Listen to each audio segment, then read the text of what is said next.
Hi, everyone. Judge Andrew Napolitano here for Judging Freedom. Today is Thursday, June 27th, 2024. Professor John Mearsheimer joins us now. Professor Mearsheimer, not your usual day or your usual time, but I much appreciate your accommodating our schedule. Thank you very much, my dear friend. Is the United States at war with Russia? De jure, I think it is not. De facto, I think it is. At this point, we're doing everything but pulling the triggers and pushing the buttons. And one might discover at some point down the road that we're even pulling some triggers and pushing some buttons. But we're about as close to being in a full-fledged war with the Russians as you could be. Were you surprised to see that more likely than not, because of the technical and secretive aspects involved of downloading data from a satellite, Americans were involved in causing a cluster bomblets, to kill civilians, including children, on a beach on a Sunday on a profound religious holiday in Crimea? Well, I think there's little doubt at this point that the Americans are providing necessary information to the Ukrainians so that they can use those ATACMS missiles. So I think we're involved in the process of launching all of those ATACMS missiles from Ukraine into places like Crimea and into the Russian territory that's right across the border from Ukraine. So I think we're involved. I do not believe that the Ukrainians purposely targeted those people on the beach.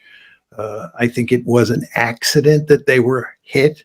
I may be wrong on that, but I think it was an accident.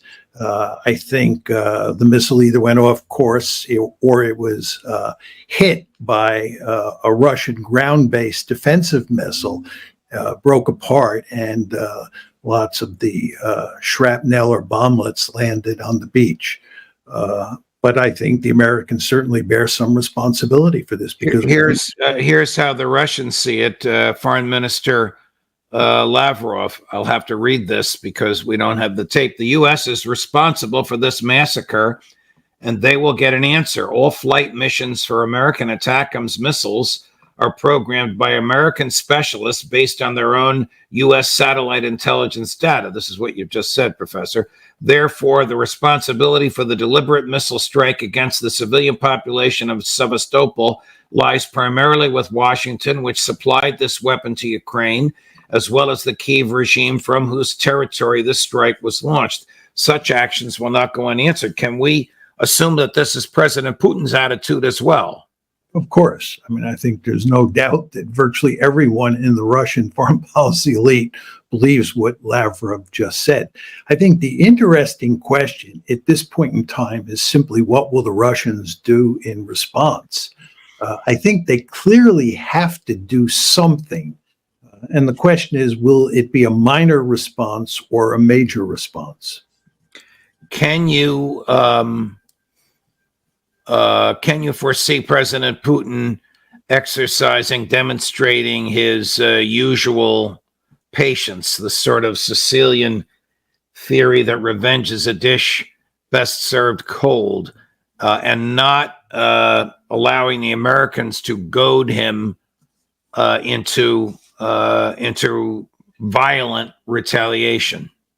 Yeah, that's my view. Actually, I think that when you wage a war like Putin is waging against not simply Ukraine, but the West as well, and you could argue for sure that the West is Russia's main adversary in this conflict, what you want to do is keep in mind what your goals are. And if you're Putin, you have two main goals. One is you want to defeat the Ukrainians. You want to win the war inside of Ukraine. And number two, you want to make sure that you do everything you can to avoid escalation, in part because you don't want to bring the Americans and NATO into the war. It's not in your interest if you're Russia. And furthermore, because escalation could mean escalation to the nuclear level, and Putin certainly doesn't want that. So I think he has to keep those goals in mind when he thinks about retaliating. But can you put your formidable brain inside the State Department's mind? They've unleashed madmen with these who are desperate, whose military is ground down to next to nothing, to use this equipment to kill civilians. Isn't that an indication that this is the end game? Well, it's an indication that we are in deep trouble. We're desperate. And the Ukrainians are even more desperate because it's their country that is going down to defeat. It's their territory that's being lost. And what the Ukrainians want to do is they want to suck us into the war. And from their point of view, that makes good sense.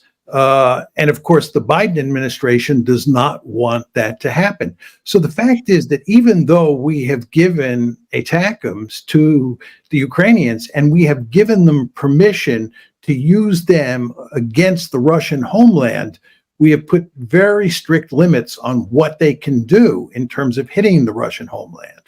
And we're going to great lengths to prevent incidents like the one that took place Sunday. But as you well know, when you fight a war like this, and when the Ukrainians have an incentive to drag us in, you're going to have incidents like the one that happened on Sunday. And there's always a possibility that I'll be wrong and that Putin will turn the dogs loose, and there will be a large scale and violent response against American targets. And then Biden may feel compelled to counter escalate. And then we're, off to the races. We're heading up the escalation ladder. Hopefully that won't happen. And as I was saying to you, I don't think that Putin has a vested interest in having that happen because Putin is doing very well in the war. What's happening on the battlefield, which is of paramount importance to him, looks very good from a Russian point of view. So he does not want to let the Ukrainians goad him into escalating to the point where he brings NATO in. I mean, I would argue that the State Department, the Defense Department, the White House, whoever makes these decisions, is reckless to allow people with this mentality and this level of desperation to reach targets inside of Russia. Whether this was an accident or whether it was intentional, it slaughtered children on a beach. You can imagine how the Russian population reacts to that. Let's say I accept your rhetoric. I would then qualify it by saying you can be more or less reckless. And what we're trying to do is be less reckless. I think you can make a very powerful case, as you're doing, that our behavior in Ukraine is reckless. And what I'm saying is I think there are some limits on our recklessness. And my belief is that we'll be reasonably smart moving forward. Am I sure that I'm right? No. Do I think you might be right? Yes. But I hope in this case you're dead wrong. All right. You're so kind. How much longer do you think the war in Ukraine can go on? We know that if in Biden's mind, it's got to go at least until November 6th. Whatever happens tonight with the debate, he's in the running. Doesn't look like the Democrats are going to replace him. And this war is his war. But how much longer do you think it can last, no matter what the West sends the Ukrainian military? Well, let me tell you what my template is for thinking about this. Sure. I think the question is, how long will this war last before we have a ceasefire? And then once we have a ceasefire, how long will that ceasefire last before we have some sort of permanent peace agreement? And I think with regard to the first question, it might be the case that by the end of this year, 2024, that you get a ceasefire. It could be the case that the Russians, who are doing very well in wearing down the Ukrainians, wear them down to the point where the Ukrainian army simply can't fight anymore, and we get a ceasefire. And if that doesn't happen at the end of 2024, I think it's likely to happen in 2025. So in the not too distant future, I believe you're going to get a ceasefire. My view with regard to the second question is that ceasefire will continue for as far as the eye can see. It'll be like what you have on the 38th parallel between North and South Korea. a ceasefire that has been in effect since 1953 and shows no signs of going away. And that ceasefire is basically a frozen conflict. And the great danger there is that that frozen conflict will heat up again. And I think there's a good possibility that if you get a frozen conflict, you get a ceasefire, that it will eventually turn back into a hot war. That frozen conflict, and again, where these are hypotheticals, but from your perspective, a highly educated hypothetical, would not include NATO in the remains of Ukraine, because that would not produce a ceasefire. Well, there's not going to be a Ukraine inside of NATO as long as the war is going on. Whether NATO comes in, whether Ukraine comes into NATO during a ceasefire is a different question. I find it almost impossible to imagine Ukraine coming into the alliance during a ceasefire or during a frozen conflict. Right. Stoltenberg has recently said that Ukraine has to win the war against Russia before it can become a member of the alliance. Isn't that impossible? Yes, that's impossible. And that's why I think Ukraine will never join the alliance. I think everybody, even though most people in the foreign policy establishment won't admit it, recognize that the key issue on the table is Ukraine and NATO, or to put it in slightly different terms, Ukrainian neutrality. And I think that almost everybody understands, even though they won't say this publicly, that bringing Ukraine into NATO is going to make the situation, as bad as it is now, even worse. How dangerous is President Biden's decision?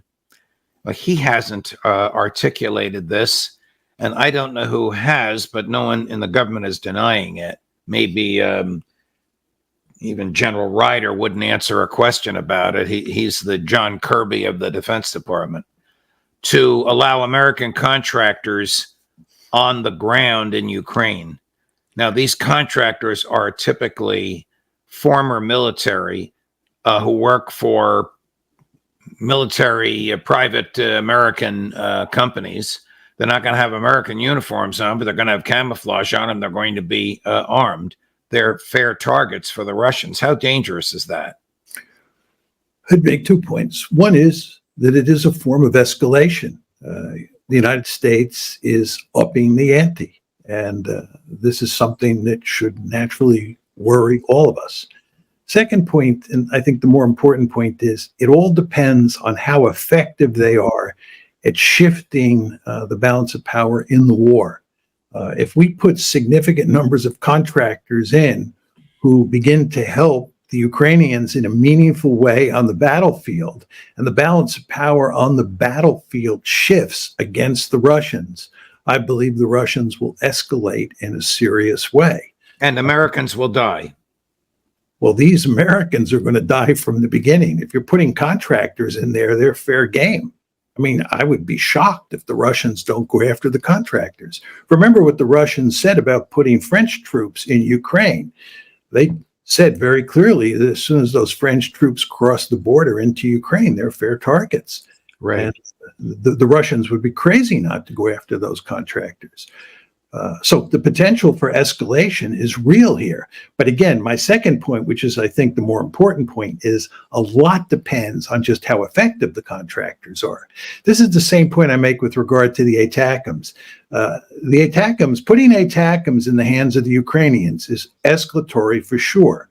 But the key question is, how effective are those ATACMS at affecting the progress of the war? And I think the ATACMS are not very effective, and therefore escalation is kept under control. But if all of a sudden those ATACMS looked like they were a war-winning weapon, you can rest assured that the Russians would escalate in a serious and dangerous way.